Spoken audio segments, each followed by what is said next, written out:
मुंबईकर हे विसरणार नाही। कोविड लोकांसाठी महामारी होती, पण ठाकरेंसाठी पैसे कमवण्याची सुवर्ण संधी होती।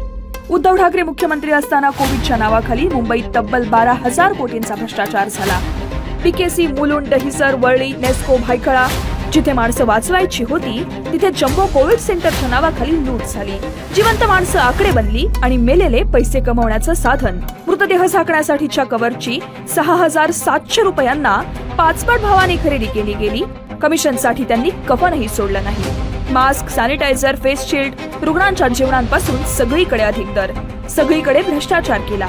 रेमडेसिवीर खरेदी घोटाळा, ऑक्सिजन प्लांट उभारणी 350 कोटींचा घोटाळा, विद्यार्थ्यांसाठी मास्क खरेदी घोटाळा, ना नीट नोंदी, ना निविदा प्रक्रिया, ना कंत्राटदारांची माहिती। नातेवाईकांना, जवळच्यांना फायदा व्हावा म्हणून कामांची खैरात ठाकरेंनी वाटली। मेलेल्यांच्या टाळूवरचं लोणी खाणाऱ्या ठाकरेंना मुंबईकर आपल्या मतातून उत्तर देणार।